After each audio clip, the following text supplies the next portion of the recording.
So hello everyone, welcome back to my YouTube channel. स्वागत है आपका मेरी इस नई वीडियो में। आज हमारा जो क्लास है वो है क्लास 19।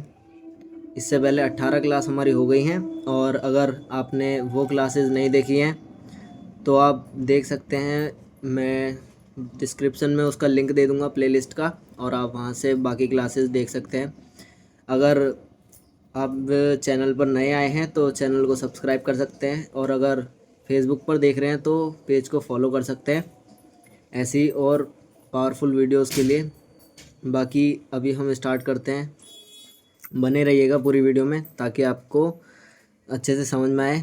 आईटीआई से रिलेटेड है, और जो भी आईटीआई करता है फिटर ट्रेड से, उसके लिए भी ये इम्पोर्टेंट रहेगी, और मैकेनिकल वालों के लिए भी ये इम्पोर्टेंट है। तो बढ़ते हैं हम अपना टॉपिक की तरफ। तो इसमें सबसे पहले हम बात करेंगे सरफेस प्लेट की। जैसा कि आपको ये टॉपिक दिख रहा होगा, आज हमारा जो टॉपिक है वो है सरफेस प्लेट, जिसमें हम सबसे पहले देखेंगे व्हाट इज़ सरफेस प्लेट, कि ये सरफेस प्लेट है क्या। हमेशा की तरह हम 4 से 5 पॉइंट लेकर चलते हैं, जो कि एक नॉर्मल इंसान भी अगर वीडियो को देखे तो वो आराम से समझ जाए। हमेशा से हम यही देखते आए हैं कि कोई भी टूल्स है या कोई भी चीज़ है तो पहले वो है क्या, किस मटेरियल की बनी है, या उसमें और किन किन चीज़ों का यूज़ होता है। तो यही सब चीज़ें मतलब हम कवर करते हैं, ताकि एक नॉर्मल इंसान भी अगर देखे तो वो वीडियो से काफ़ी कुछ सीखे। ठीक है, तो सेकंड में देखेंगे हम मटेरियल, फिर तीसरा कंस्ट्रक्शन यानी कि कैसे बनाई जाती है, फिर देखेंगे हम यूज़, और फिर देखेंगे हम इम्पोर्टेंट नोट्स, जो कि आपको किसी भी कम्पिटेटिव एग्ज़ाम में भी हेल्प करेगा, और आगे आपको किसी भी एग्ज़ाम के लिए प्रिपरेशन करने के लिए भी ज़्यादा हेल्पफुल रहेंगे। बढ़ते हैं हम अपने टॉपिक पर। तो जैसा कि हमने अभी पीछे देखा, तो सबसे पहले आता है हमारा what is surface plate. Surface plate क्या है?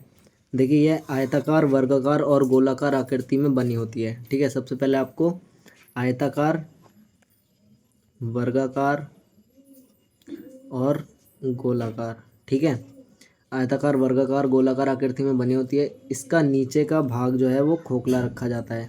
ठीक है, जैसे कि ये सरफेस प्लेट है तो इसका जो मतलब जो इसके अंदर का जो बेस होगा वो अंदर से खोखला रखा जाएगा, ताकि इसका वज़न जो है वो कम रहे। इसके चारों किनारे आधार से बाहर निकले रहते हैं, मतलब कि जो इसका बेस होता है ना इसके नीचे, उससे बड़े इसके ये ऊपर वाला जो इसका जो मेटल है वो ज़्यादा बड़ा होता है, जिनसे आवश्यकता पड़ने पर जॉब को क्लैंप किया जा सके। इसकी ऊपरी सतह मशीनिंग और स्क्रैपिंग द्वारा शुद्ध बनी होती है। इसकी शुद्धता ए और बी अक्षर में प्रकट की जाती है। इसका साइज़ 100x100 mm ये है आपका स्क्वायर का साइज़, और ये 200x1000 mm तक होता है, मतलब कि ये है आयताकार का, ये वाला आयताकार का है, ये वाला वर्गाकार का है। ठीक है, बाकी गोलाकार का भी साइज़ अलग तरीके से होता है, उसमें त्रिज्या वगैरह दी होती है। ठीक है, तो इतना आपको समझ में आ गया होगा। अब बढ़ते हैं हम आगे। देखिए, सरफेस प्लेट का मटेरियल सबसे पहला आता है आपका क्लोज ग्रेन कास्ट आयरन, फिर आता है आपका ग्लास यानी कि कांच की, उसके बाद फिर आता है ग्रेनाइट। देखिए, जो कांच का है ये इसका यूज़ होता है छोटे के लिए। ठीक है, छोटे जो भी काम होते हैं, छोटे कामों में इसका जो यूज़ है वो किया जाता है। ठीक है, जो ग्लास वाली सरफेस प्लेट होती है, जो कांच वाली होती है, इसका जो यूज़ किया जाता है वो छोटे कामों के लिए किया जाता है। कास्ट आयरन आपका वर्कशॉप के लिए, ग्रेनाइट आपका इंपॉर्टेंट जैसे टूल रूम वगैरह के लिए आपका वहाँ यूज़ होती है। अब हम बात करते हैं कंस्ट्रक्शन की, एक्चुअल में इसे बनाते कैसे, बनावट। देखिए, कंस्ट्रक्शन, कास्ट आयरन की सरफेस प्लेट सबसे पहले ढलाई द्वारा तैयार होती है। इसके बाद रफ मशीनिंग द्वारा इसकी शक्ल तैयार की जाती है। सरफेस प्लेट सबसे पहले ढलाई से तैयार होती है, मतलब इसके ऊपर हैमरिंग वगैरह करते हैं। उसके बाद अच्छे से मतलब इसको थोड़ा सा रफ टाइप में ही हम पहले स्टार्टिंग में इसको तैयार किया जाता है। इसके बाद रफ मशीनिंग द्वारा इसकी शक्ल तैयार की जाती है, और इसके बाद प्राकृतिक सीजनिंग, नेचुरल सीजनिंग के लिए इसे खुले में बाहर 6 से 7 महीने के लिए छोड़ दिया जाता है। मतलब नेचुरल सीजनिंग का मतलब है कुछ टाइम के लिए इसको, जैसे 6 महीने 7 महीने के लिए इसको मौसम के जो प्रभाव है उसमें छोड़ा जाता है, ताकि इस पे अलग अलग मौसम का प्रभाव पड़े और ये उस टाइप से उसको सहने की इसके अंदर क्षमता पैदा हो जाए। ठीक है, ताकि उसके ऊपर बाद में मौसम का कोई प्रभाव ना पड़े। ठीक है, जैसा कि मैंने बताया, जब ये इतने टाइम तक ये बाहर रहेगी, मौसम को झेलेगी, तो वो उसके अंदर वो क्षमता पैदा हो जाएगी, ताकि आगे उसके ऊपर कोई प्रभाव ना पड़े उस चीज़ का। इसके बाद दोबारा से इसमें मशीनिंग करके इसके जो साइज़ों को बनाया जाता है। मशीनिंग के बाद स्क्रैपिंग द्वारा इसे शुद्ध समतल बनाया जाता है। ठीक है, मशीनिंग करने के बाद इसके ऊपर स्क्रैप वगैरह किया जाता है स्क्रैपर से, और फिर हो जाता है इसका जो है पूरा प्रोसेस, और ये बनकर तैयार हो जाती है, जैसे कि मैंने बताया। और अभी पीछे हमने क्या पढ़ा था, जो इसका बेस होता है वो इससे, इसके जो ऊपर वाला ये वाला हिस्सा है इससे छोटा होता है। ठीक है, और ये अंदर से यहाँ से खोखली होगी इसके अंदर ना, ये वाला हिस्सा जो है ना इसके अंदर खोखला होगा, और ये माइल्ड स्टील के ये लगे रहते हैं इसके अंदर, ताकि इसे एक स्थान से दूसरे स्थान तक ले जाया जा सके। अब आता है आपका सरफेस प्लेट का यूज़। तो यूज़ में है, देखिए सबसे पहले सरफेस प्लेट का मुख्य प्रयोग मार्किंग के लिए किया जाता है। इसकी सतह पर जॉब को रख कर शुद्ध मार्किंग की जाती है। ये हम केवल पढ़ लेते हैं यूज़, ताकि आपको ध्यान रहे कि हम इसका यूज़ कहाँ कहाँ कर सकते हैं।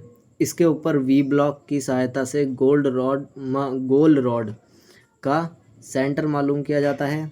इस पर डायल टेस्ट इंडिकेटर की सहायता से जॉब की फ्लैटनेस चेक की जाती है। फिर चौथा है हमारा, इसके ऊपर जॉब रखकर वर्नियर हाइट गेज और सरफेस गेज द्वारा जॉब की साइड एक दूसरे के समानांतर है कि नहीं चेक किया जाता है। ठीक है, पांचवा है sine bar, dial test indicator और slip gauge. Sine bar, dial test indicator और स्लिप गेज की सहायता से इसके ऊपर जॉब को रखकर शुद्ध कोण चेक किया जाता है। ठीक है, इतना आपको समझ में आ गया होगा। ये केवल पढ़ने के लिए था। और अब हम बढ़ते हैं अपने नोट्स की तरफ। ये इंपॉर्टेंट है, ये आपको ध्यान देना है। देखिए सबसे पहला आता है, कास्ट आयरन की बनी प्लेट में 4 माइल्ड स्टील के हैंडल लगे होते हैं। 4 भी लगे होते हैं, किसी किसी में 2 भी लगे होते हैं। वैसे तो 4 ही होते हैं जहाँ तक, लेकिन किसी किसी में 2 होते हैं। जो मैंने अभी दिखाई उसमें 2 थे। किसी किसी में जो बड़े होते हैं, जैसे मान लीजिए अब आयताकार है तो उसमें 2-2 होंगे। ठीक है, दोनों तरफ। इसमें 4 बताएं।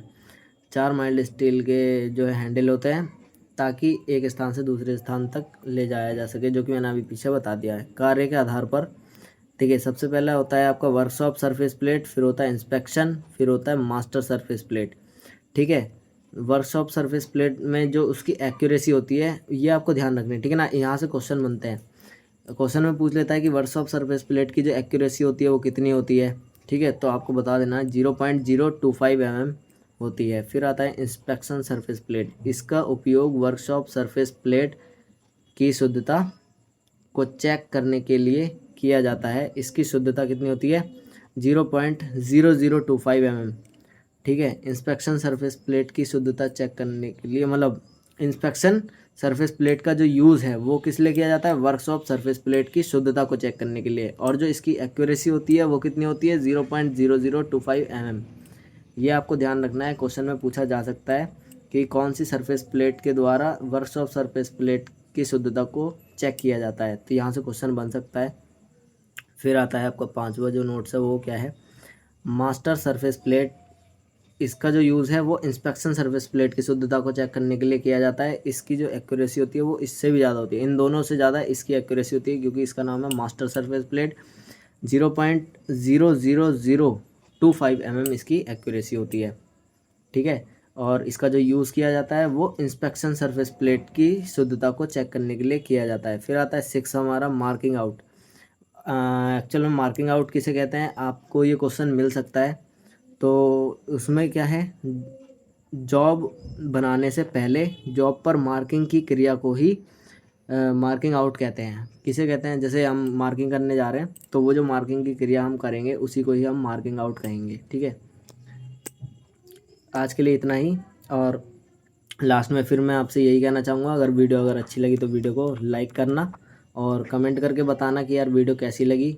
आप लोग कमेंट नहीं करते यार, एक छोटा सा लाइक कर दिया करो। ठीक है, और ज़्यादा कुछ नहीं है, बाकी चैनल का नाम है, बाकी सब्सक्राइब कर लेना। अगर फेसबुक पर देख रहे हो तो फॉलो ज़रूर करना। ठीक है। फेसबुक पर देख रहे हो तो फॉलो करना, बाकी ऐसी इंपॉर्टेंट वीडियो मैं आपके लिए लाता रहूँगा। बेल आइकन प्रेस कर लीजिएगा ताकि आपको टाइम पर नोटिफिकेशन मिल जाए। मिलते हैं नेक्स्ट वीडियो में। Thank you so much.